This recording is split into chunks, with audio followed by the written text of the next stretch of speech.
¿Eres activo, pasivo o versátil? La pregunta que parece un meme, pero que en realidad dice mucho más de lo que la mayoría imagina. Hoy vamos a desmontar mitos, analizar de dónde viene todo esto y entender por qué sigue siendo un tema tan presente en la cultura popular, en la intimidad y, sorprendentemente, hasta en las redes sociales. Así que quédate hasta el final, porque te prometo que cuando termines este vídeo vas a ver este tema con otros ojos. Y oye, antes de seguir, dale like, suscríbete y activa la campanita para que te llegue notificación cuando suba nuevo vídeo.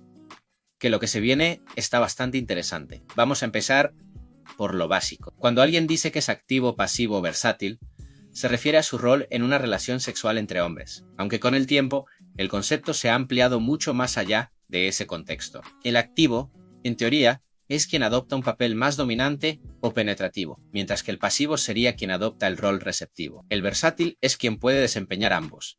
Hasta aquí, la definición más técnica. Pero lo realmente interesante empieza cuando analizamos qué significa eso fuera del acto sexual, porque en la práctica se ha convertido en un lenguaje social. No es solo sexo, es identidad, expresión, incluso etiqueta social. En muchas apps o conversaciones, ser activo o pasivo no se dice solo como preferencia íntima, sino como una especie de carta de presentación. Hay quien lo asocia con la personalidad. Si eres activo, se te ve como alguien más dominante, más seguro, más masculino. Si eres pasivo, te asocian con lo opuesto, más sensible, más sumiso, más femenino.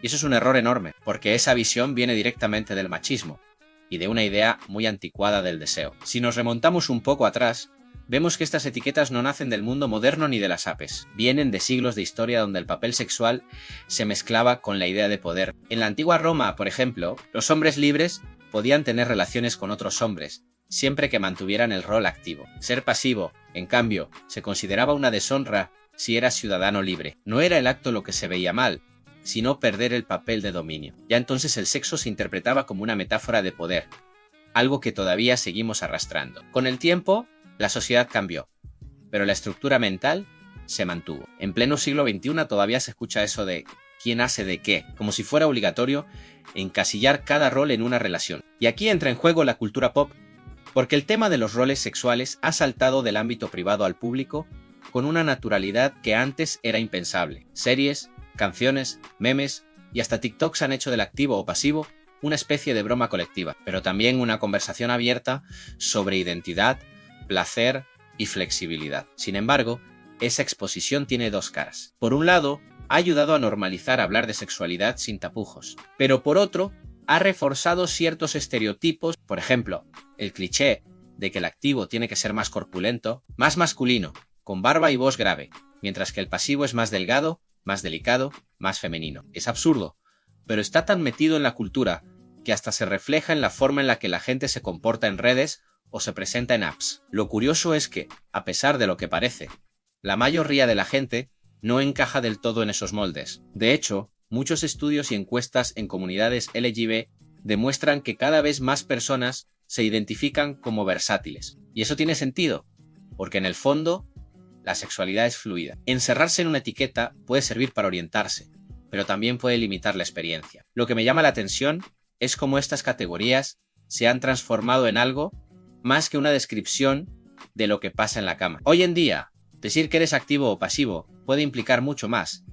Se ha convertido en un símbolo de cómo uno se percibe dentro de la comunidad, una especie de subidentidad que define estilos de relación, modos de ligar e incluso dinámicas sociales. En algunos grupos, por ejemplo, se espera que los activos sean más protectores o proveedores, mientras que los pasivos son vistos como los más tiernos o emocionales, es decir, una mini reproducción de los roles tradicionales de género. Y aquí es donde entra mi opinión personal. Creo que esas etiquetas pueden ser útiles, pero solo si se entienden como herramientas de comunicación, no como límites. El problema empieza cuando se convierten en etiquetas sociales que dictan cómo tienes que comportarte.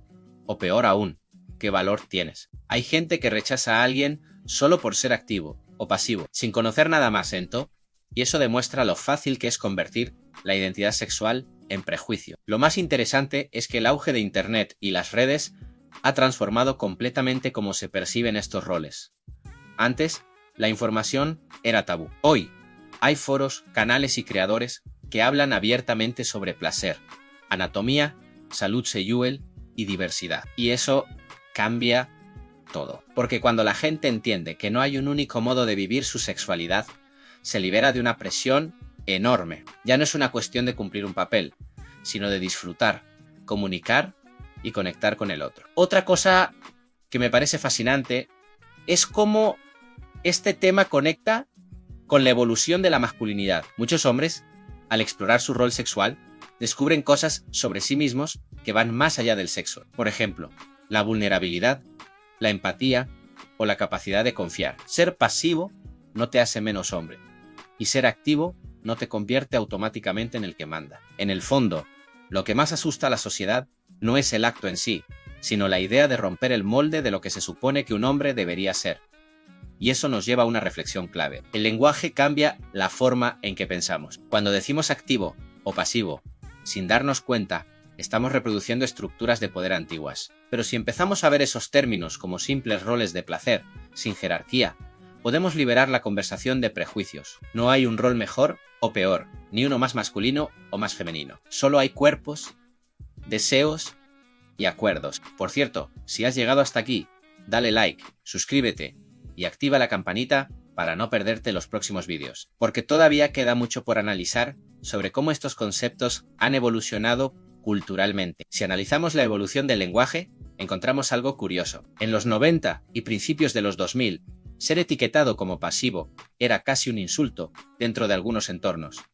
Representaba debilidad o sumisión. Pero en los últimos años, esa percepción ha cambiado gracias a la visibilidad y al empoderamiento dentro de la comunidad LGBB. Hoy, muchas personas reivindican ser pasivas como un acto de orgullo, una forma de apropiarse del placer sin culpa. También han surgido términos nuevos como verstop, versbottom o side, que rompen aún más las categorías tradicionales. Esto demuestra que el lenguaje no solo evoluciona, sino que se adapta a nuevas formas de vivir el deseo. Y eso es precisamente lo que lo hace tan interesante. Cada generación redefine su propio vocabulario erótico.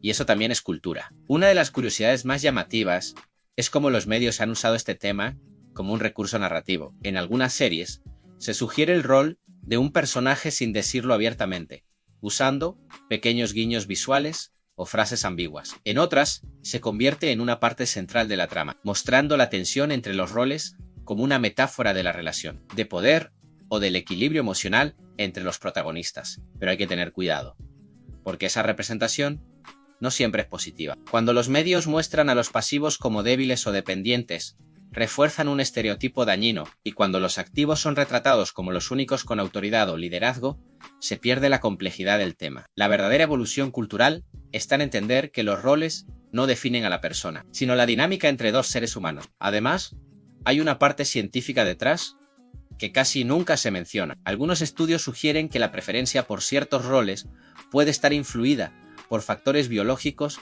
psicológicos y emocionales, pero no hay una sola causa. Lo que sí está claro es que la forma en la que nos educan respecto al cuerpo, al placer y al género tiene mucho más impacto del que creemos. La gente no nace activa o pasiva, sino que va descubriendo que le gusta a través de la experiencia, la confianza y la comunicación. Y aquí es donde se ve el valor del contenido que informa y educa. No basta con repetir lo que ya se sabe, sino aportar algo nuevo. Hablar de estos temas desde la empatía y la curiosidad ayuda a que más personas entiendan que la sexualidad no es una etiqueta fija, sino un proceso en constante cambio. El impacto de estas etiquetas en la actualidad es mucho más profundo de lo que parece. En redes sociales, por ejemplo, ser activo, pasivo o versátil se ha convertido en un lenguaje de identidad, no solo dentro del colectivo, sino también como parte del humor y la autoexpresión. Hay memes, audios, trends y hasta debates serios sobre cuál es mejor. Pero lo curioso es que,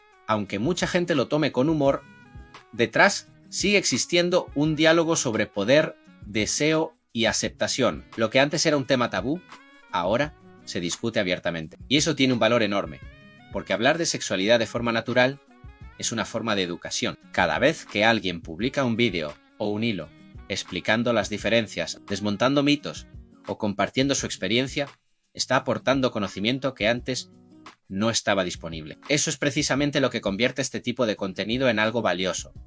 No es solo entretenimiento, también es cultura y reflexión. Por ejemplo, En algunas culturas latinas o mediterráneas, todavía persiste la idea de que el activo no es tan gay como el pasivo, como si mantener cierto papel lo hiciera más aceptable. Es una forma de homofobia interiorizada, que en realidad proviene de la idea machista de que lo masculino tiene más valor que lo femenino. Pero cuando alguien entiende que ambos roles son simplemente expresiones del deseo y que no hay jerarquía entre ellos, esa carga desaparece. Y lo interesante es que este cambio no se da solo dentro del colectivo. Cada vez más personas heterosexuales también están cuestionando los roles tradicionales en la intimidad. La conversación sobre placer, comunicación y consentimiento está derribando las fronteras que antes parecían inamovibles. En ese sentido, hablar de ser activo, pasivo o versátil ya no es solo una cuestión de orientación, sino de mentalidad. Lo que más engancha de este tema es cómo conecta con algo universal, la búsqueda del equilibrio entre dar y recibir. En todas las relaciones humanas, no solo sexuales, hay un flujo entre acción y respuesta, entre iniciativa y entrega. Entender eso ayuda a comprender que el placer no está en dominar o someter, sino en compartir. Y aquí viene una comparación curiosa. Si pensamos en la música, hay quien prefiere ser el que marca el ritmo y quien prefiere dejarse llevar por la melodía. Ambos roles son necesarios para que exista armonía. Lo mismo pasa en la intimidad. No hay una posición mejor o peor, solo formas distintas de disfrutar la misma canción. Cuando uno ve este tema desde esa perspectiva, deja de ser una etiqueta y se convierte en una conversación sobre autoconocimiento. Porque ser versátil, por ejemplo, no solo significa disfrutar de ambos roles, sino tener una mentalidad abierta, adaptable, curiosa. Es una metáfora perfecta de cómo la flexibilidad y la empatía hacen más rica cualquier relación. Algo que mucha gente no sabe es que la versatilidad también refleja una evolución social. En los años 2000, la mayoría se identificaba claramente con un rol. Hoy, más de la mitad de las personas que se describen dentro del espectro LGB te dicen ser versátiles o abiertas a la exploración. Eso demuestra que el cambio no es solo individual, sino generacional. Estamos pasando de un modelo binario, rígido y jerárquico, a uno más libre, basado en la comunicación y el consentimiento. En la práctica, eso significa que ya no se trata de cumplir una expectativa, sino de descubrir que te hace sentir bien. Y eso es un cambio enorme, porque cuando una persona entiende que no necesita ajustarse a una etiqueta, puede vivir su deseo sin miedo ni culpa. Esa es la verdadera libertad sexual, la que viene del conocimiento y la aceptación, no del juicio ni de la comparación. Otro aspecto interesante es el impacto psicológico. Hay estudios que indican que las personas que se sienten presionadas a mantener un rol específico suelen experimentar más ansiedad y menos satisfacción. En cambio, quienes se permiten experimentar sin etiquetas tienden a tener relaciones más sanas y equilibradas. No se trata de cambiar quién eres, sino de liberarte de lo que otros esperan que seas. Y eso nos lleva al valor educativo de este tipo de conversaciones. Cuando un creador o una creadora de contenido aborda estos temas con respeto, humor y análisis, está aportando algo que no se enseña en los colegios. Una educación sexual real, diversa y sin prejuicios. No se trata de reemplazar el material oficial, sino de complementarlo con experiencias, reflexiones y ejemplos que la gente pueda entender desde su propia realidad. Por ejemplo, explicar que la versatilidad no solo tiene que ver con lo físico, sino también con la dinámica emocional. Ser versátil puede significar que en una relación sabes cuándo liderar y cuándo acompañar, cuándo hablar y cuándo escuchar. Es una habilidad que va mucho más allá del sexo. Y esa lectura más profunda convierte una conversación aparentemente simple en algo mucho más enriquecedor. El impacto cultural también se ve en el lenguaje cotidiano. Frases como "tiene energía de activo" o "se nota que es pasivo" ya forman parte del humor popular, pero también sirven para reflexionar sobre cómo percibimos el poder, la vulnerabilidad o el deseo. Detrás de esas bromas hay ideas que, si se analizan con atención, revelan cómo la sociedad sigue luchando con su propio concepto de masculinidad. Y es que, en realidad, este tema no va solo de sexo, va de cómo entendemos la intimidad, el poder, la identidad y la libertad. Va de aceptar que el placer no es una competición, sino una conversación, y que la única regla válida es que haya consentimiento, comunicación y respeto. Me parece fundamental hablar de esto desde la empatía y no desde el juicio. Hay personas que descubren su rol por curiosidad, otras por afinidad emocional y otras simplemente porque les gusta. Y eso está bien, no hay una forma correcta o incorrecta de disfrutar mientras todo sea entre adultos y con respeto. Lo importante es entender que estas etiquetas solo tienen el poder que tú les das. También hay que destacar cómo las plataformas digitales han cambiado la forma en que se comparte esta información. Lo que antes estaba reservado a foros o conversaciones privadas, ahora está en vídeos, podcasts, reels y documentales. Eso ha creado una especie de educación colectiva, donde la gente aprende, debate y se cuestiona a través de la pantalla. Y eso, aunque a veces se banalice, tiene un efecto positivo enorme. Cuantas más personas hablen sin miedo, más normalidad habrá. Otro punto interesante es que muchos creadores están usando este tema para explorar otros ámbitos del comportamiento humano. Por ejemplo, la relación entre rol sexual y personalidad. Algunos sostienen que hay patrones psicológicos que influyen en la preferencia, pero lo cierto es que cada persona es un universo. Lo que sí se sabe es que quienes tienen una identidad sexual clara y sin culpa suelen tener más autoestima, y eso mejora su bienestar general. Por eso, más que centrarse en etiquetas, lo importante es conocerse. No es cuestión de encajar en una categoría, sino de construir tu propio mapa del deseo. Y ese autoconocimiento no solo mejora la vida sexual, también influye en la forma en que te relacionas con el mundo. Entender tus límites, tus gustos y tus emociones te hace más libre. Hablar sin vergüenza. Decir lo que te gusta y lo que no. Negociar y respetar los límites. Eso es lo que realmente importa. También vale la pena mencionar que, en muchos casos, las etiquetas pueden servir como punto de partida para el autodescubrimiento. Ser activo o pasivo puede ayudarte a entender cómo conectas con el otro, qué papel te hace sentir más cómodo o más vulnerable. Pero quedarse solo con eso es limitar una experiencia que podría ser mucho más rica. Así que, cuando alguien te pregunte si eres activo, pasivo o versátil, la mejor respuesta quizá sea depende del momento, porque el deseo no es estático. Cambia, evoluciona, se adapta, y eso es lo que lo hace tan fascinante. Lo importante es entender que detrás de cada etiqueta hay una historia, una vivencia, un contexto. No hay un único modo de vivir la sexualidad, ni una fórmula perfecta. Cada persona tiene su propio ritmo, su propio lenguaje, su forma de sentir. Y si algo hemos aprendido de todo esto, es que el respeto y la empatía son mucho más importantes que cualquier palabra. Así que, si este tema te ha hecho pensar, cuestionarte o simplemente te ha entretenido, dale like, suscríbete y activa la campanita para que te lleguen las notificaciones de los próximos vídeos. Aquí seguimos explorando temas con mente abierta, sin juicios y con la intención de entender un poco mejor cómo funcionamos como personas, porque, al final, de eso se trata, han de conocerse, de aprender y de disfrutar sin miedo a las etiquetas.